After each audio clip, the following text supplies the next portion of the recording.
through the ages.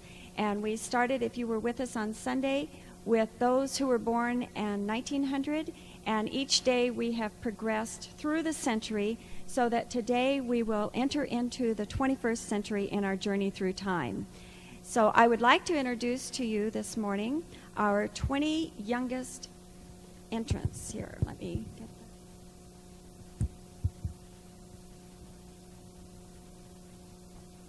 that. Okay, would 1980.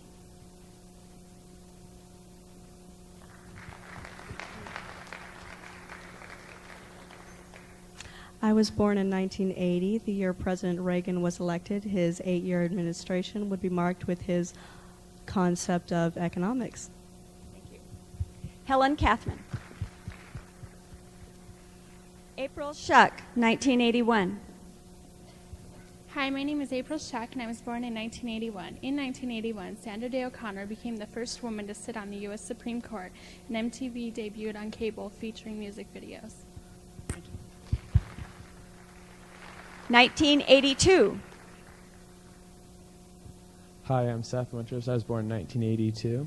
The Vietnam War Memorial was dedicated in Washington, D.C., displaying names of thousands of dead and missing in action soldiers. Also, on a lighter note, Steven Spielberg's E.T. became the highest-grossing film ever.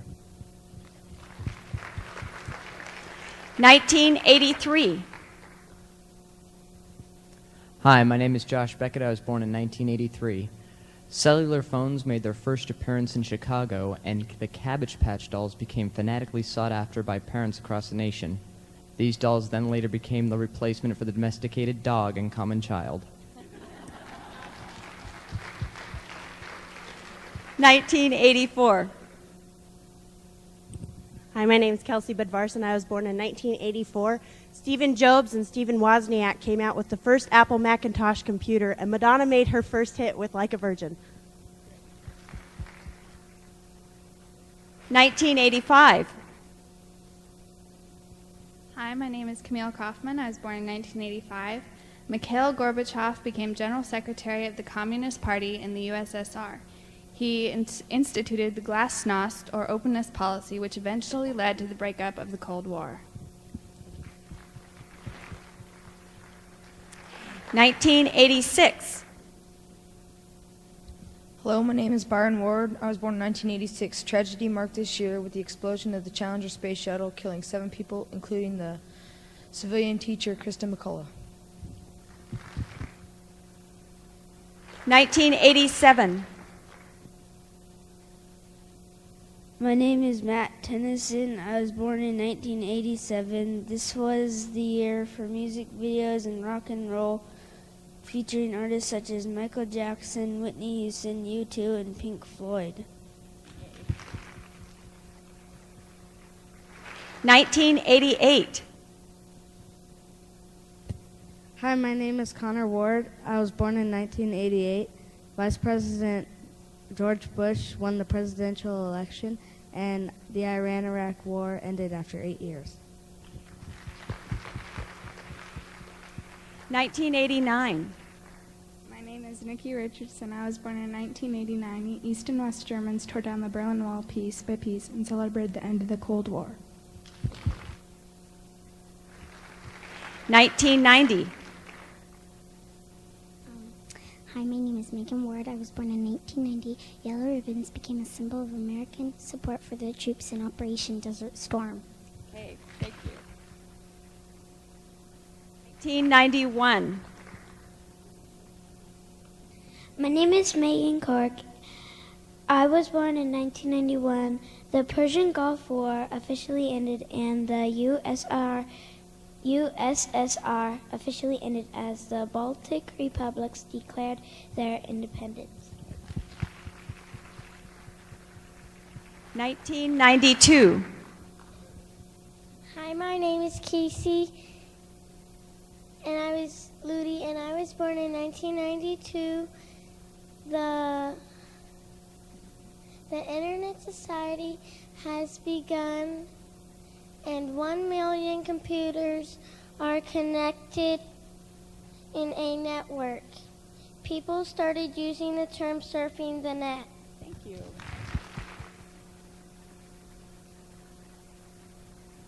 1993. My name is Christine Gazel. I was born in 1993. Dale Oliver was the first into the So Cool Yo-Yo Hall of Fame. The So Cool Yo-Yo. Yeah. Yeah, the Yo-Yo Hall of Fame. Thank you. 1994. Hi. My name is Erica, and I was born in 1994. It was a commercial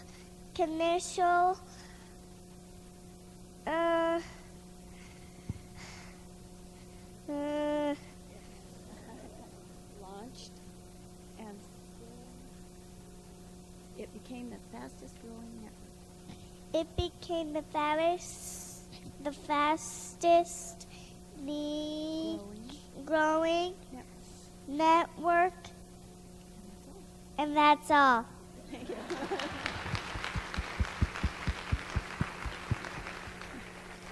$19.95. My name is Christina Says, born in 1995.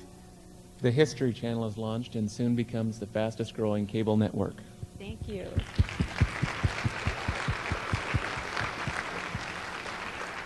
$19.96. He's here. You gonna say your name? What's your name? This is Jacob Geisel. He was born in 1996. It was the 100th anniversary of the Olympics and was held in Atlanta, Georgia. Thank you. 1997. Can you tell me your name? What's your name? Ian Trump. What year were you born? What year were you born? 1997? He was born in 1997, and that year Dolly the sheep was made famous when she was revealed to be the first clone of another living mammal. Thank you. 1998.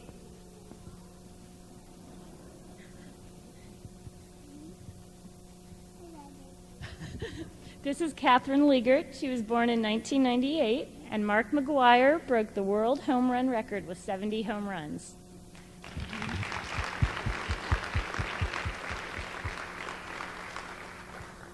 $19.99. This is Haley Nelson. She was born in 1999, and as the world anxiously awaited the year 2000 and the overrated Y2K hype. Okay.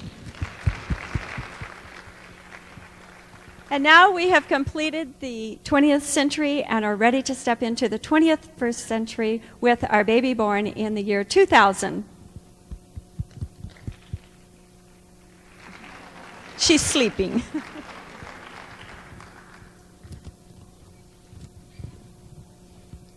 This is Eric Hove Burtis. She was born in 2000.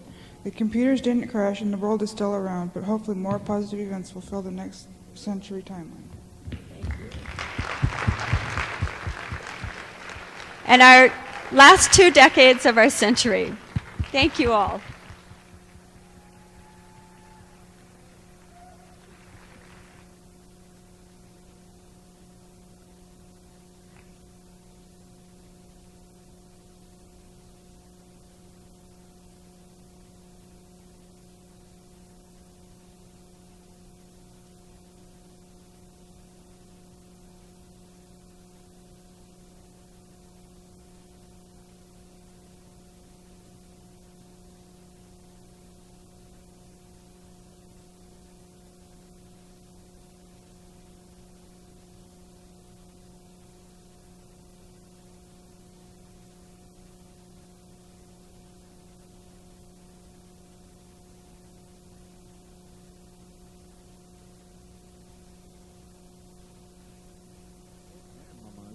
Have entertained audiences as a comical ensemble.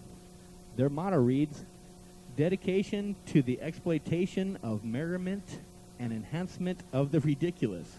This weekend, they will be performing at the NIC Foundation Concert. Sit back and be entertained by the Red Hot Mamas.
all here today?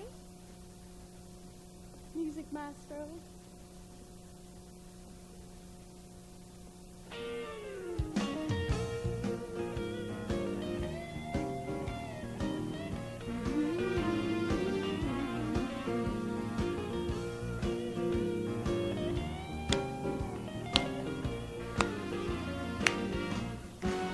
Well, back in 1876, an older boy named Bill invented a contraption that we know so well. How the 1950s, they're in everybody's home. It's a crazy little thing they call the telephone. Well, there's one on every corner, in the back of every bar. You can get one for your briefcase in a plane or in your car. So tell me why haven't I heard from you? Tell me why haven't I heard from you? I said, now darling, honey, what is your excuse? Why haven't I heard from you?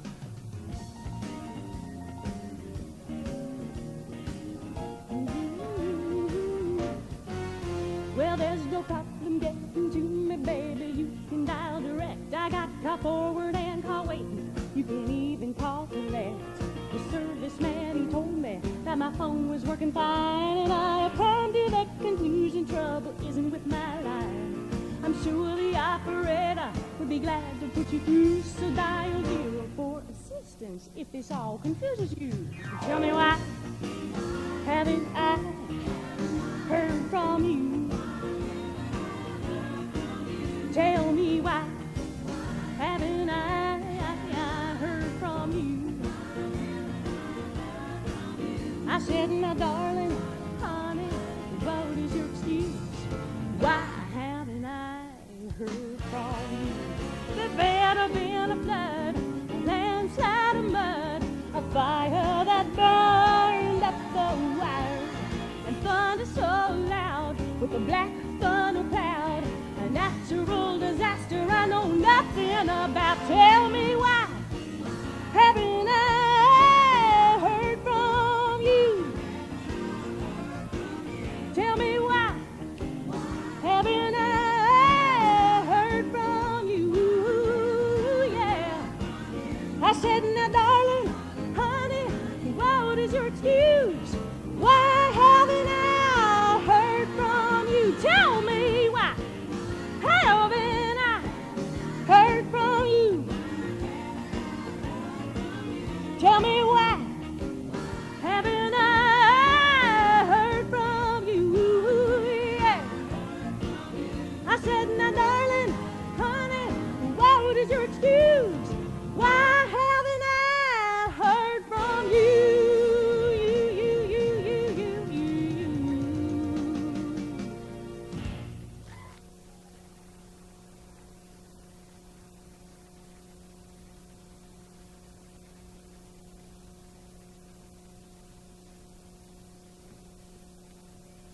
Eva, darling, it has come to our attention out in the hallways there that some of you have been saying things about us.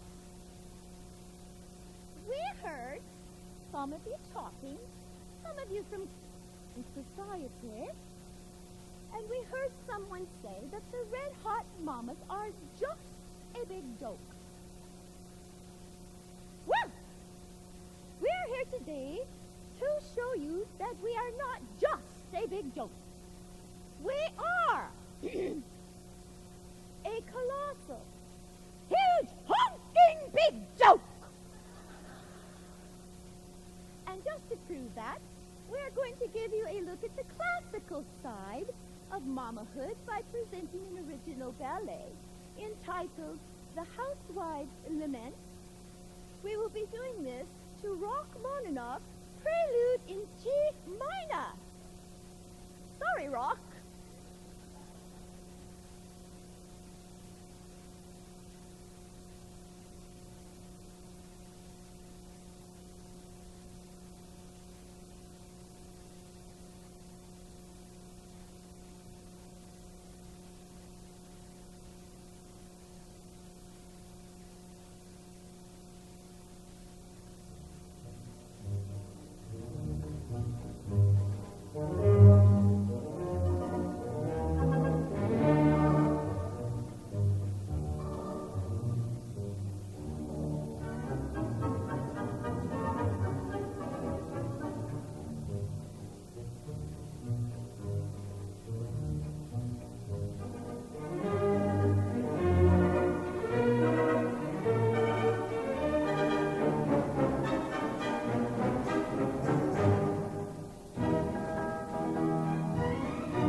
If we had some music, wouldn't we? We'd what? Woo! We'd like some super good hap music. Well, I guess, you know.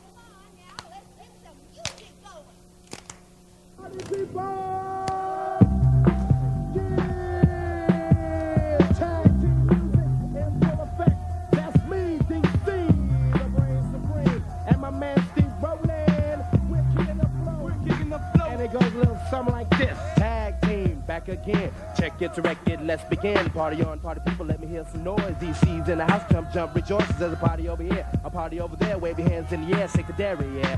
These three words mean you're getting busy. Whoop, there it is, hate man.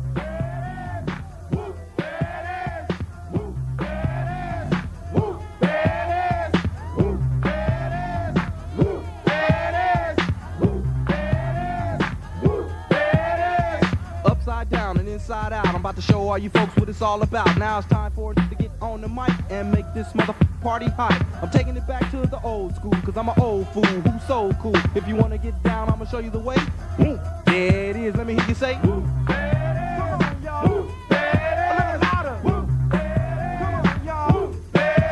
Louder. Come on, y'all. A little louder. Come on, y'all.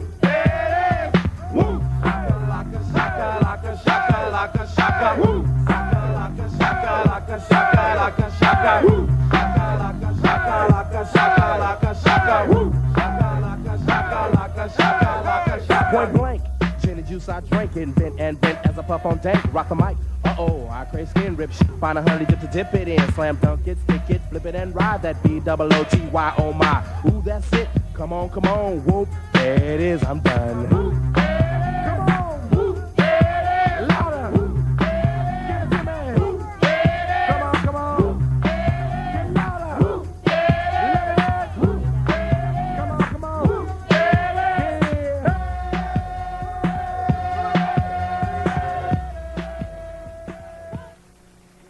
Let's hear it for the Red Hot Mamas. They'll be performing this weekend at the NIC Foundation Concert.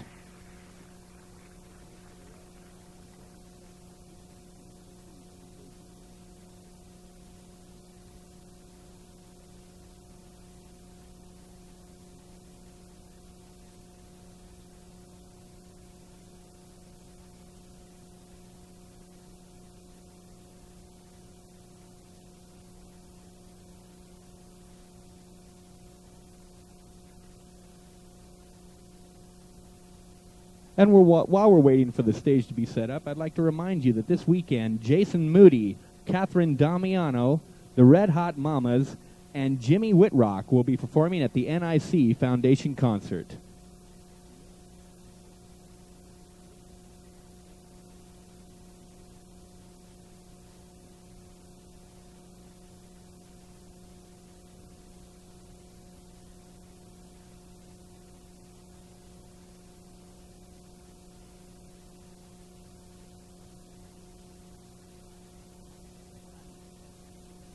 Welcome to day 4 in our journey through the 20th century America. I think we can all agree that the trip so far this week has really been pretty good. Don't you think so?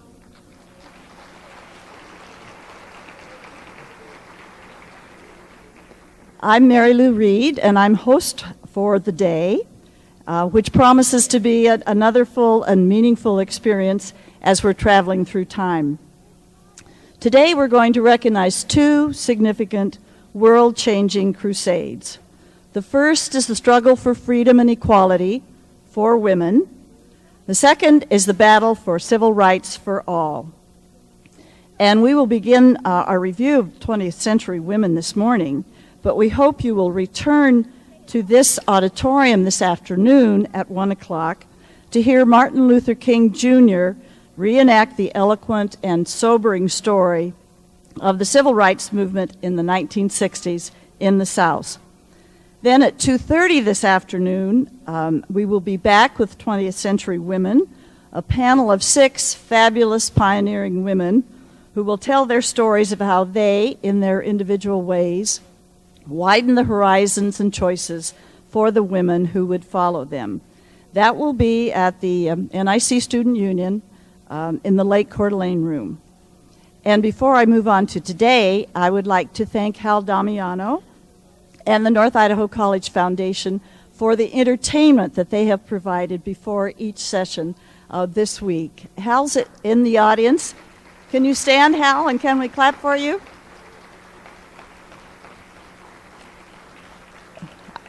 Well, thank you, Hal. I think he may have disappeared with the Red Hot Mamas, who were really terrific. Well, yesterday, Dr. Clay Jenkinson repeated the statement that women have achieved more equality in the last century than they did in the entire previous millennium. And he also said that white women have been the greatest beneficiaries of affirmative action. And I think we can all agree that women have been able to choose their careers as well as families, and increasingly they are moving into fields where women were excluded or were very rare. They are becoming doctors and lawyers and engineers, truck drivers and athletes and astronauts and rocket scientists. The whole world has opened up to women. But I think that we must recognize that the freedom for every woman to choose her own future has been made possible, or at the very least enhanced, by the achievement of reproductive freedom. And today we are fortunate to have with us the 20th century's leading advocate for reproductive freedom for women. And so, with no further ado, please join me in welcoming Margaret Sanger.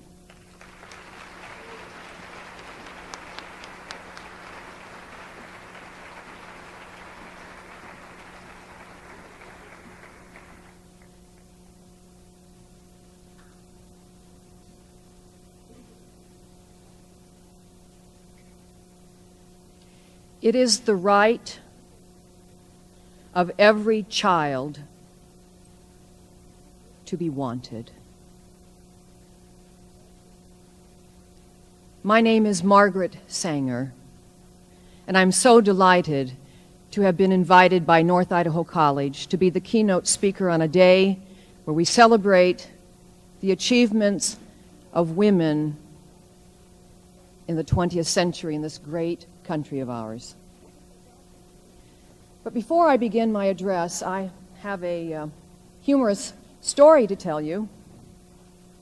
I was behind the stage here waiting to come out, and there was a very nice young man back there. He was working with the lights and that kind of thing, and we began to talk, and I asked him his name, and then he told me what his job was. Well, then I introduced myself, and I said, "My name is Margaret Sanger." And he said, "What do you do?" I was hoping he didn't think I was one of the red-hot mamas. Now, perhaps you don't see the amusement in this story. I told him I was Margaret Sanger, and he didn't know who I was. It seems like perhaps some of you don't know who I am. How many of you, let me see you raise your hands right now, how many of you had never heard of me before you entered into this auditorium this morning and read about me in your programs? Oh my. I am a bit shocked, and we must do something about that this morning. You see, in my day, I was probably the most famous woman in the world. I was called one of the greatest rebels that ever lived. The famous writer, historian, futurist, H.G. Wells said of me, "When the history of civilization is finally written, it will be a biological history, and Margaret Sanger will be its heroine." What was this cause that I devoted my life to for nearly 50 years, one that made me a famous woman? Well, it was the cause of birth control. I say it like that because usually I would get a rise from my audience. You see, it was considered to be quite improper to speak about birth control in public. And when it came from a woman, it was particularly disgusting. In fact, I was often referred to as nauseating slime by my critics. So not only was this distasteful socially, it was actually against the law to speak about, to provide written information about birth control. Now, perhaps you in this audience today think this is maybe something we take for granted. But, you know, I wonder, is Tony Stewart in the audience today, Tony? Mr. Stewart, I am thinking that we have come a long way since my time. Is it possible, now this was a controversial topic in my day, is it possible that in this day and age there might be some very nice people here in Coeur d'Alene writing letters to the editor or complaining about the fact that I am standing here in front of an audience such as this on a public stage talking about birth control? Is it possible? Oh my, I guess we have not come such a long way after all. Actually, I think we would all agree today that a woman should be free. But is a woman free because she has the right to vote? Is a woman free because she has an education? Is a woman free because there is a redistribution of wealth? No.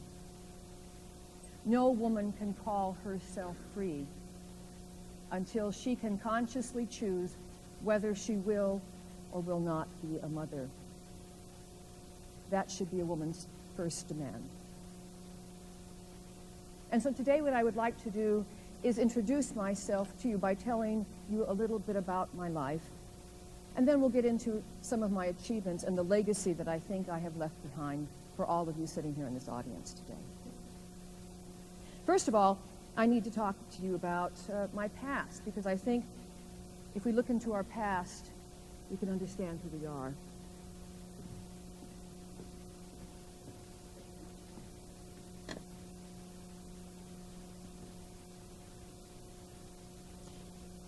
Mine was a childhood of desires denied. When I was born into the Higgins family on September 14th, 1883, I found out what it was like to live in poverty. And I also found out that large families and poverty went hand in hand. I was the sixth of 11 children, born to Michael and Ann Higgins in Corning, New York. My family had a profound influence on me. This is something I think we have to all think about, you know. What kind of influence do you have on your children? You know, I never knew it while I was growing up, but the things my parents said and did and the way they acted lasted all my life with me. And think of what an awesome responsibility that is, a terrible responsibility for all of us as parents. What we say, what we do, what we are, show up later on in their lives. Michael and Anne were Irish immigrants. My father, Michael, he was a wild man. He was a free thinker. He was an iconoclast. He had no need for religion. And he always spoke his mind. He had an opinion on everything. And he encouraged all of us children, both the boys and the girls, to be the same, have an opinion on everything. And he taught me 3 major lessons in my life. Number 1, always think for yourself. Number 2, always speak your mind. And number 3, leave the world a better place because you have lived in it. I took those lessons to heart. Now, my father, however, his job was a stone cutter. He used to make beautiful statues of angels and saints, but he was against religion. And he soon lost a lot of his jobs because he was very outspoken, especially against the Catholic Church. And the Catholics were the ones that were hiring him. So soon he found out that he could not make a living in Corning, New York any longer. So he became an itinerant artist. He had to go across New York trying to find jobs where his reputation did not precede him. And that, of course, left the burden of raising 11 children squarely on my mother's shoulders. My mother, think about it, she did not have a regular paycheck coming in from my father, and so in order to put food on the table, we were very poor. In fact, we were so poor, we literally had only the clothes on our backs. And my poor brothers had some stories. When the laundry was being done, while they were waiting for their trousers and their shirts to be washed and ironed, they had to wear their sisters' dresses. Well, in order to help put food on the table, my mother actually had to take in laundry from the neighbors because there was simply not enough money. We were so poor. Now, when I tell you that my mother had 11 children, that's only part of the story. Actually, my mother was pregnant 18 times in 22 years.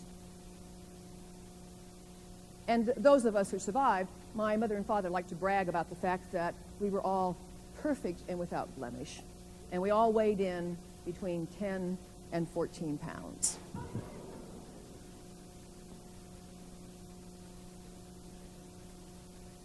I think about my mother. She was a delicate woman. She was deeply religious. She was a Roman Catholic, and yet when she married my father, he forbade her to ever return to church. He told her that she could never send her children to church, nor to have us baptized. And out of deference to him, she obeyed. But she was guilty about that her entire life. When I think about my mother, I see a woman who was always exhausted, a woman who was always working, a woman who's always pregnant, and a woman who's always sick. You see, my poor mother suffered from tuberculosis. And every time she got pregnant, the symptoms from the tuberculosis would increase. She was always pregnant. So she never got better. And I have an image of my mother holding one of the babies in her arms and coughing so violently from the tuberculosis that she had to put herself up against a wall to keep her from falling. My father, whom I loved, lived to be 82. My mother, whom I loved, died before she was 50. She died of tuberculosis and too many pregnancies. And I swore that I was not going to live that kind of life. But what hope did I have? I was from a working class family. We were poor. Well, fortunately, I had two older sisters who, at the ages of 15 and 16, were sent off to make their way. They had to go work as governesses and maids. Our family didn't have enough money to support all the children, but they saved their money, and they were determined that at least one of the Higgins was going to make it. And so I was chosen. They saved their money, and they sent me off to Claveret College on the banks of the Hudson River. It was a coeducational, private boarding school. I had a scholarship. I washed dishes, and that changed my life. That school said that women could be intelligent, and I thrived on that. That school took my defiant spirit, and it made me a leader. I became a debater, and I even spoke in chapel. I was ahead of my time. I talked about women's rights and women's history, and I was determined there that I would do something with my life. I would become a doctor. Well,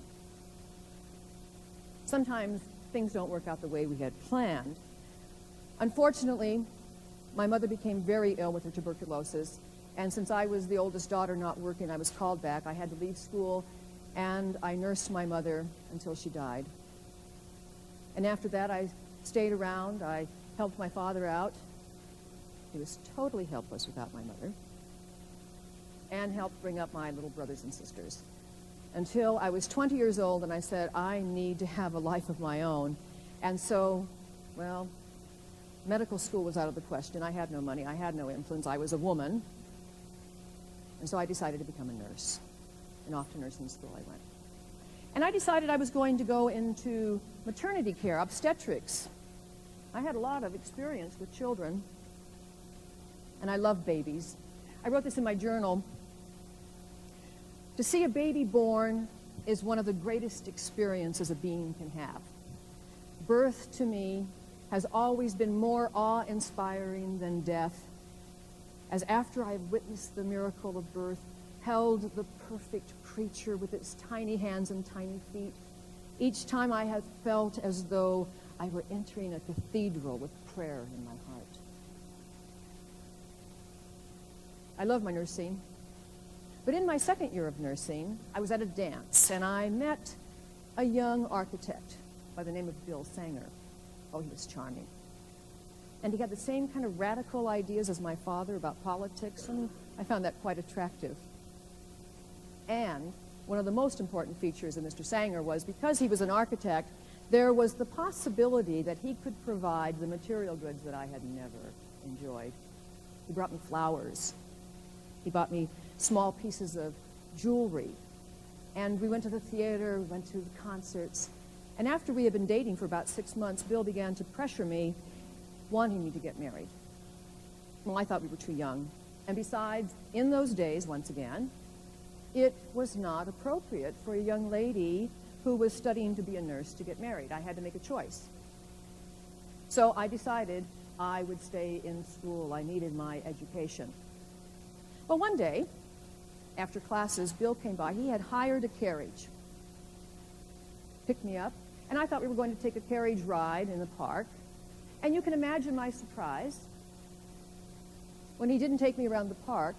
We went to a justice of the peace, and when we were there, lo and behold, there was a ring guests, our friends, a cake, and some other refreshments.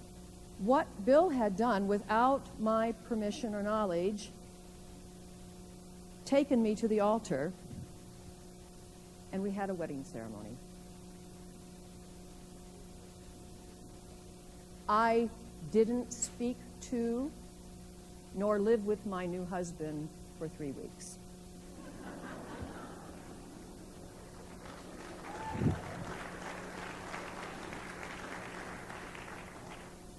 I must say that we did settle down for a fairly traditional wedding after we worked all this out, little problem that we had. And within a year, I gave birth to my son, Stuart. And unfortunately, when I had taken care of my mother, I too had come down with tuberculosis. And my pregnancy also made the symptoms flare up. And actually, I was very, very ill. I was near death a number of times. In fact, I almost died. I did get better after lots of medical bills, but when I finally was better, I ended up being pregnant again. I gave birth to my son, Grant. And then a year later, 1909, I gave birth to my beautiful little daughter, Peggy. Now, we had since moved into New York City. Bill needed to be closer to his work. And New York was an exciting place in 1910.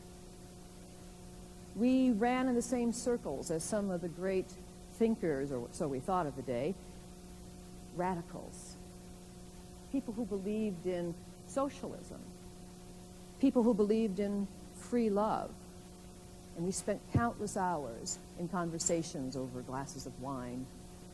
It was exciting. And the further I plunged into these radical ideas, the less attractive keeping a tidy house and sewing on buttons became.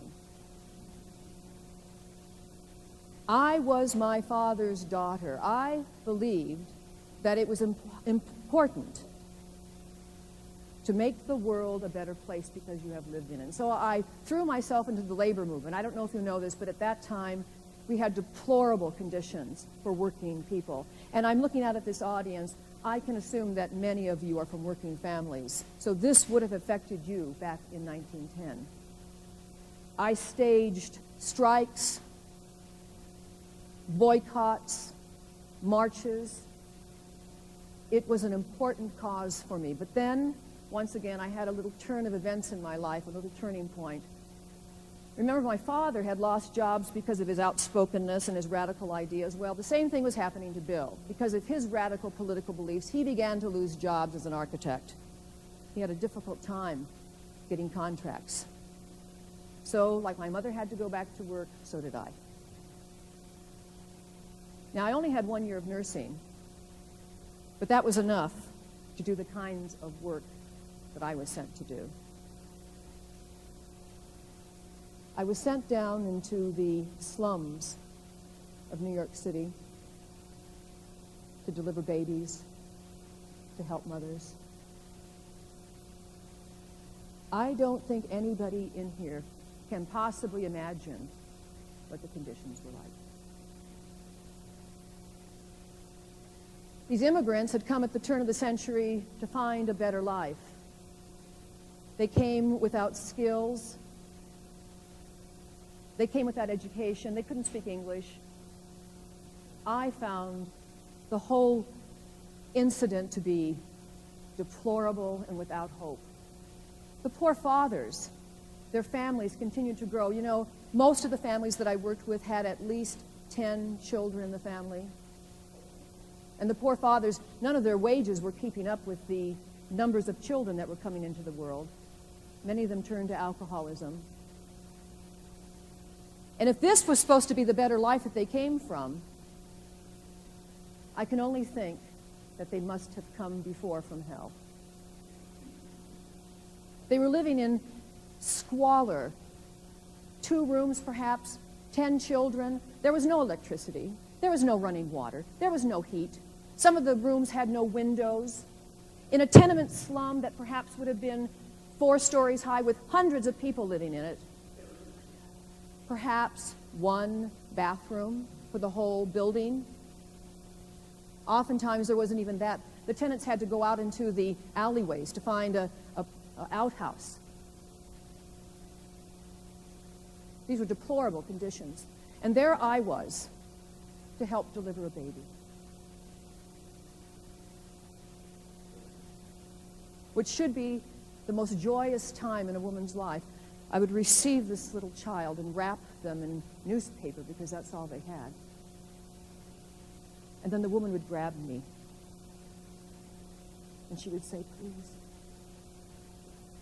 tell me what I can do so I will not have another baby.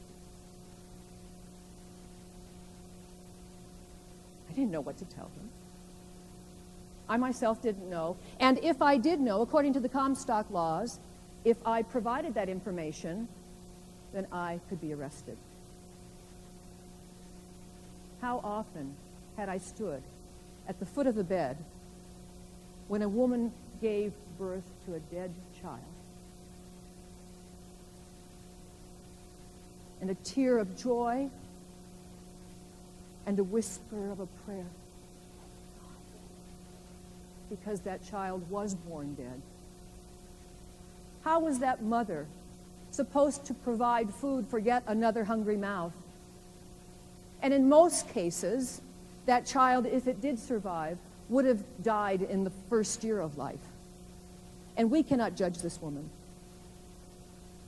What man can understand the fear and the dread of yet another unwanted pregnancy?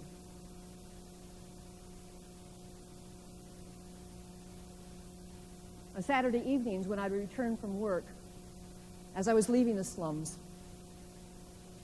there were women lined up around the block with their shawls clutched around them, holding a $5 bill in their hands. This was the only way they knew to end a pregnancy. These were Saturday night clinics. The women couldn't afford the $5. They probably saved that from taking out of the food budget. And when they went to one of these clinics to end their pregnancies, many of them were permanently damaged. Many of them will return home and perhaps hemorrhage to death. I often cared for these women. Now you must understand something. In 1910, in the United States of America, we had more abortions than any other country in the world. It was estimated between 1 and 2 million abortions being performed. And although I will admit there are times when an abortion may be necessary to save the life of the mother and under the jurisdiction of a doctor, I contend that the hundreds of thousands of abortions being performed in the United States in those days was a disgrace to civilization. And yet think about it. We turned a blind eye to those procedures on Saturday night, and yet we said that giving information about birth control was obscene. I ask you, what is obscene? Now, this was my job. It was not my calling. It was not my way in order to make a difference in life. But I was concerned. But my life did change when I met Sadie Sachs, and I must tell you her story. Now, Sadie was a young immigrant woman. She and her husband, Jake, were desperately poor. Sadie had 3 pathetically ill children. They had no money coming in. And Sadie found out that she was pregnant with her 4th child. She didn't have $5 to have a procedure done, so she borrowed an instrument from a neighbor. And she tried to end the pregnancy. All she was able to do was practically end her life. Poor Jake had no money. He couldn't send her to the hospital. And so I was called in to try to nurse her back to health. I was there for 3 weeks, day in and day out. And finally, Sadie began to get her strength back. Well, the day came when the doctor would come to give his final examination and discharge me. And he examined her and he said, "You know, Sadie, one more pregnancy will probably kill you." So Sadie looked at him and she said, "Please, doctor, what can I do so I won't get that way again?" And imagine my horror when the doctor picked up his bag and his hat and put on his coat. And as he was leaving the room, he looked over his shoulder and he said, "Sadie, tell Jake to sleep on the roof." Sadie grabbed me after the doctor left. And she said, "Please, Mrs. Margaret, what is the secret? If you tell me, I promise I won't tell anybody else." I had nothing to tell her. I tried to calm her, and I said, "I'll be back in a couple of days and we'll talk." As Sadie fell asleep, I slipped out of that apartment, and I never returned. I was powerless. What could I tell this woman? Of course, I felt guilty. And my thoughts and my dreams were full of Sadie, but I never went back. 3 months later, I got a call from Jake. Sadie had gotten pregnant again. Tried to end her pregnancy again. And I was needed to help her. I tried desperately to make some excuse not to go. On the subway to Jake's apartment, I prayed that there would be some kind of a subway crash or some other kind of disaster, because anything would be preferable to what I knew was going to be at the top of the stairs when I got to Jake's tenement slum. When I got there, there was Jake. Sadie was in his arms. She was in a coma. 10 minutes after I arrived, Sadie died. I watched, powerless,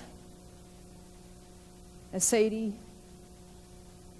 lay in Jake's arms, and Jake began to pull out large clumps of his hair and scream out, "Oh, my God, my God."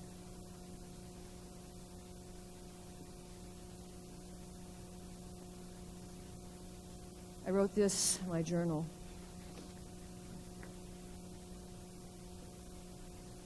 I walked and walked and walked through the hushed streets. When I finally arrived home and let myself quietly in, all the household was sleeping. I looked out my window and down upon the dimly lighted city. Its pains and griefs crowded in upon me. A moving picture rolled before my eyes in photographic clearness. Women writhing in travail to bring forth little babies, and the babies themselves naked and hungry, wrapped in newspapers to keep them warm from the cold. 6-year-old children with pinched, pale, wrinkled faces, old in concentrated wretchedness, pushed into gray and fetid cellars, crouching on stone floors. White coffins, black coffins, coffins, coffins, coffins interminably passing in never-ending succession. The scenes piled one upon the other. I could bear it no longer. I was resolved to seek out the root of the evil, to do something to change the destiny of mothers whose miseries were as vast as the sky.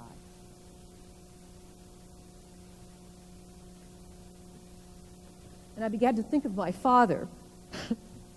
He had all these great ideas of utopia. He was going to make the world a perfect world. That was ridiculous. I thought about all my evenings with the intellectuals. We sat over glasses of wine and we argued political and moral ideas. These ideas were ridiculous. The vote, ridiculous. Education, ridiculous. All ridiculous. If we want freedom, if we want equality, if we want an end to hunger, an end to poverty, the answer is in biology. I would find a way to get information to these women. I would break laws if I needed to. I would start a revolution. And that's what I did. For the next 2 years, I went to every library. I read everything I could on population control, on birth control. I tried to interview doctors. Many of them would not speak with me because they were so fearful for their own reputations. My husband and I went to Europe. He went to study art. I went to study population control. I went to libraries. I visited France, and I found out in France, this is a Catholic country. They have been practicing birth control for generations. I went to the Netherlands. In the Netherlands, they had the lowest birth rate. They also had the lowest infant mortality rate. They had free birth control clinics. I was inspired. When I returned to the United States, I decided it was time to test the laws. And so what I did, I began to publish a magazine called The Woman Rebel. It cost $1 a year. This was my headline. No gods, no masters. I want to urge women to look the whole world in the face with a go-to-hell look in the eyes. To have an ideal, to speak out and act out in defiance of convention and build a conscious fighting character. Women have been enslaved too long by the machine, by wage slavery, by bourgeois morality, by customs, by laws, by superstition. I would promote and prevent the prevention of conception and promote education and knowledge. I published 1,000 copies. Within a week, I was charged with 9 counts of obscenity. The magazine was removed, destroyed. Oh, by the way, my 9 counts of obscenity, there was also something in there about inciting anarchy and justifying when people kill each other, what do you call that? Assassination, but we won't talk about that. And if convicted, I might face 45 years in prison for speaking the truth, for speaking about freedom for women. This was not going to happen to me, I decided. I was only in my 30s. I had 6 weeks to go to trial, and instead of preparing for my trial, I sat down and I wrote another obscene piece of work, and this was called Family Limitation. And before it hit the newsstand, so to speak, I packed a bag, took a little bit of money, and I left the country. I was a fugitive. I went to England. I was completely outside of the law. And there I spent almost 2 years. Again, I immersed myself. I learned more. I wrote. I was quite the celebrity, actually, in England. And I probably would have stayed there. I was all by myself there. But I probably would have stayed had it not been for the fact that my husband, Bill, had been arrested. Somebody had tricked him into giving them a copy of Family Limitation. And I understand that Anthony Comstock himself came to arrest Bill. Bill was convicted. He went to jail. And I decided I had to return. Bill should not get the blame, nor should he get the credit for the excitement that was happening in the United States over birth control. When I came back, I was ready to face trial. But then probably the worst thing that could happen to any mother happened. Just 10 days after I returned, my sweet little 4-year-old Peggy died. She died of complications of pneumonia. We had no antibiotics at that time. She died in my arms. And I was devastated. And you can imagine the guilt I felt. I hadn't seen her for nearly 2 years. And there was a picture taken of me with my 2 young sons just after the funeral. And I couldn't have looked more sorrowful. It was the front page of every newspaper. And when I was ready to be taken to trial, a great rendering of sympathy arose from everybody in the country. How could the courts take a woman to trial and possibly 45 years in jail for committing the kind of crime that I had committed, especially after she just lost her only daughter? And even Anthony Comstock realized that I might be made a martyr for my sexual ideas over this issue. So first they offered a plea bargain. And I said, no, I am not guilty. And then they got very nervous. And finally, all charges were dropped. And that was a good thing, but it was a bad thing. The law still stood. And they said, when they dropped the charges, we will drop the charges, however, you must behave.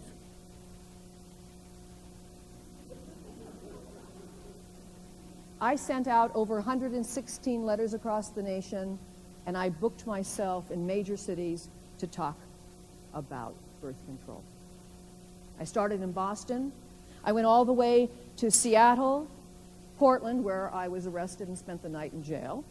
And my last speech on my tour was right here in Spokane, Washington. This was a media event. I was on the cover of every newspaper, headlines. Policemen followed me wherever I went. Oftentimes, the car that I was in was pelted with eggs and tomatoes. People were very upset by the fact that I would stand before them and talk about birth control. And yet people began to talk about birth control. And the places were filled with people, and one of the best achievements that I feel I had, I left behind 100,000 copies of Family Limitation when I took that tour. And now that the whole country was talking about birth control, I decided it was really time to test the limits. When I returned to New York, my sister, a trained nurse, Ethel and I, and we tried to get some doctors, but no doctors were brave enough to join us. We opened the first birth control clinic in the United States. Again, in the Lower East Side of Manhattan, where the poor people lived. And for 10 cents, a woman could come in, be educated about birth control, have an examination, and then be fitted with the proper kind of product. We were open for 2 weeks. We saw over 400 women, and then the New York Vice Squad came. I tell you, I didn't go softly. I was described as a crazy woman as they dragged me on the ground into the waiting squad car. They confiscated all the records. Ethel was taken to trial first, and despite the public outcry, she was convicted and spent 30 days in prison for the birth control clinic. She went on a hunger strike. She almost died. I went to trial next. Again, a public outcry. This, after all, became an issue of free speech, not an issue of obscenity. I was convicted, and I spent 30 days in prison. When I came out, I was told to behave.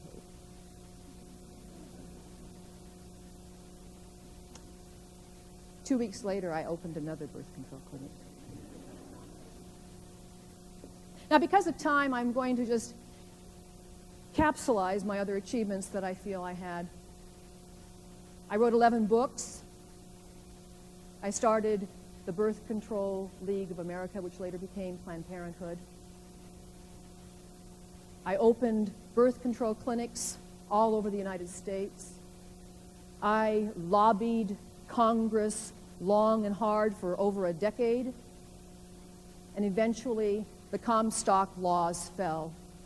One of my greatest achievements, I feel, in terms of laws was Griswold versus Connecticut. This may be hard for you to believe, but it wasn't until 1965 that the Constitution protected a married couple's right to practice birth control in private. I instituted international conferences on birth control and population control, where the finest minds in politics, ethics, and medicine appeared and joined in.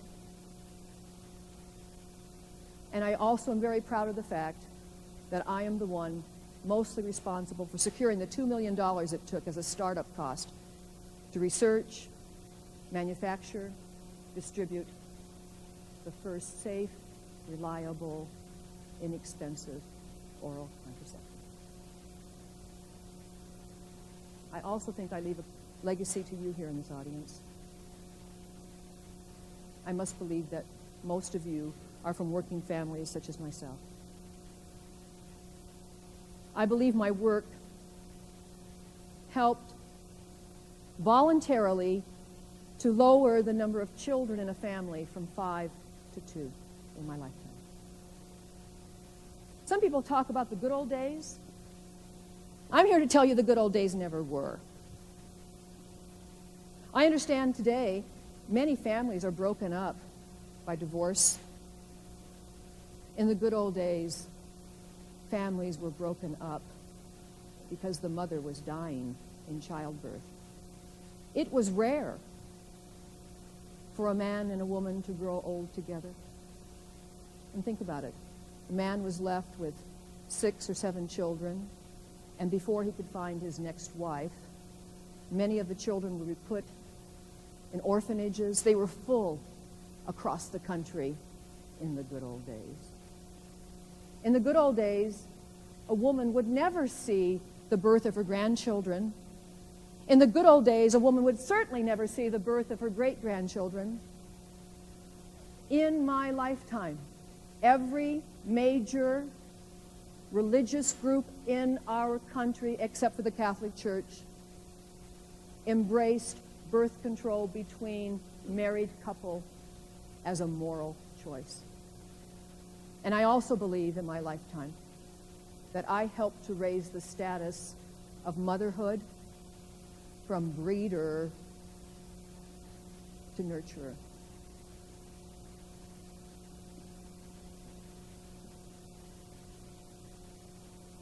And so in closing, I hope you learned a little bit about who I am as a person and what made me the kind of person that I am. I hope you understand that there are achievements out there and that you have a legacy from my work. The end to poverty, the end to hunger, the beginning of freedom, the beginning of equality, all starts with birth control. I believe that voluntary motherhood has raised motherhood to its highest and holiest position. That voluntary motherhood is motherhood unchained. That voluntary motherhood has allowed us to stop trying to patch up the world as my mother did, but all of us now can begin to remake the world.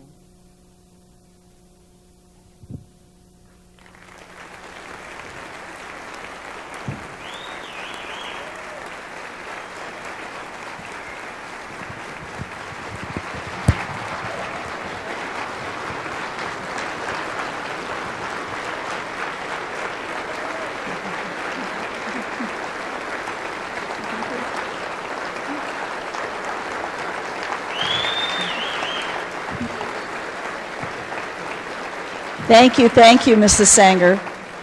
I know you have a very busy schedule. Is it possible that you could take one or two questions from the audience? I will certainly attempt it. Thank you. If any of you have questions, will you come up to the front and we'll hand you the mic? You have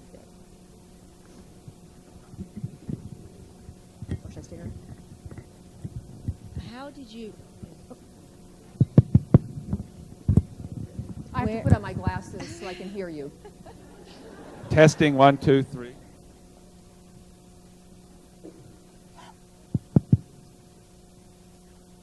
Where did the first oral birth control come from? Was it from this country or was it from Europe?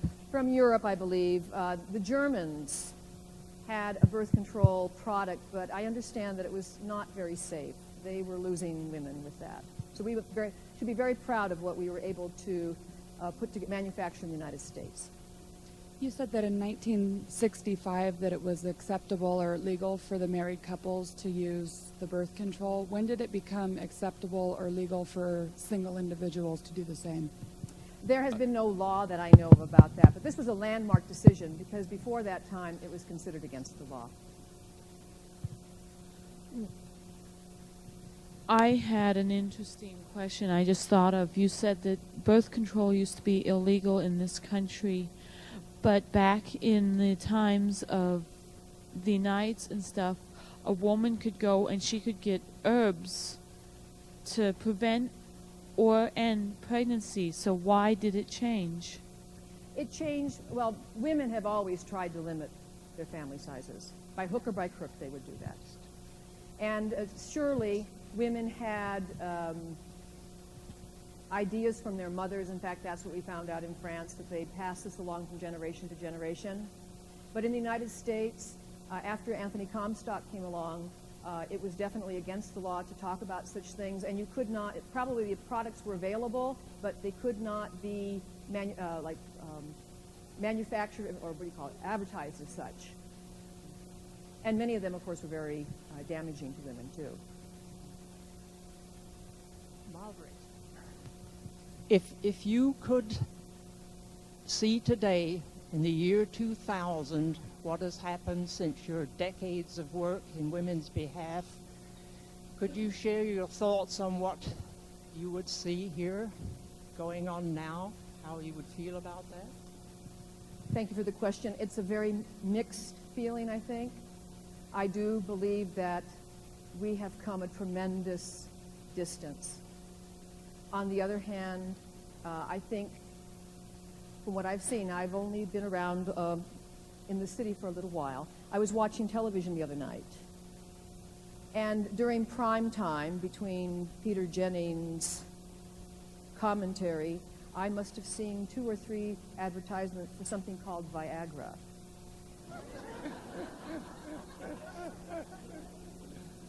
I have yet to see an advertisement for a safe contraceptive.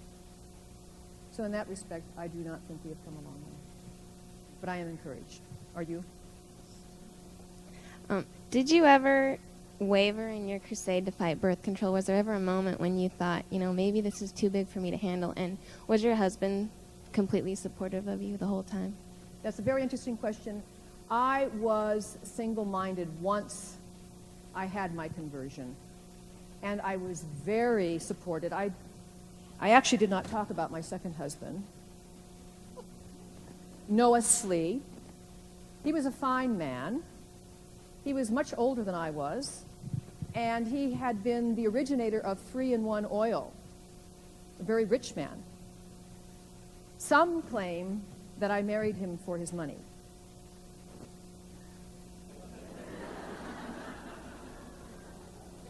Mr. Slee pursued me all over the world. He claimed that I was his one great adventure. He was a legalistic Protestant, left his former wife for me, and over the years, it was his money that supported most of my birth control clinics. We just have time for a few more questions. We have 4 people waiting here. So if it's all right, Mrs. Sanger, we'll go ahead and let them have the mic, and then we will have to conclude. I read a recent bio on you. referring to your use of eugenic languages and how it led to the abuse of sterilization. Could you comment on that, please? Yes. If you don't know what eugenics is, it was a very popular theory in my lifetime, and like lots of theories, people jump on the bandwagon, and it was the idea that we were trying to get a better race. And of course, some people took this to the extreme, such as the Nazis. That was never my belief. I did believe, and this is why I believed in voluntary motherhood, that if we limited the size of our families, we knew that as mothers we would be the healthiest we could be, and also we would make sure that our children would be the healthiest they could be. I think I have been unfairly criticized for what people believe my beliefs in eugenics were.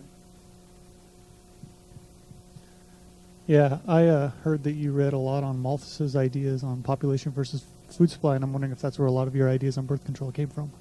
Absolutely. Malthus, as you know, claimed that our population was expanding so great, and the world's resources were not keeping up.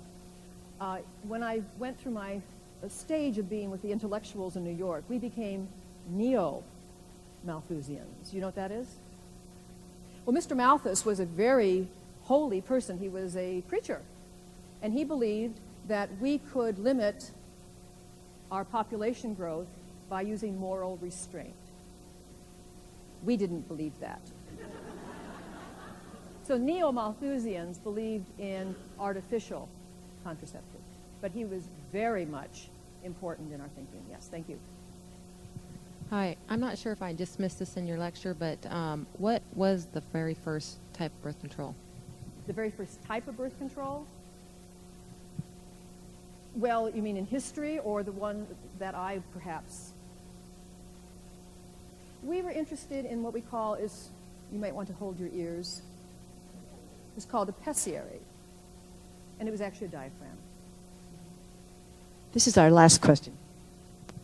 You mentioned that some of your sisters went to work as governesses and you were chosen to go on to college and make something of yourself. Why were you selected over some of your other family members? I was the fourth daughter, and I guess I was kind of my father's favorite. I was probably the most glib and outgoing, and so I guess they decided if one were going to get the help, I was the lucky one. And I was so thankful for that the rest of my life. I did in turn later on use some of my income to help their children later on to go to college and that kind of thing. I was very thankful. You should be thankful for your college education too. It can make a big difference.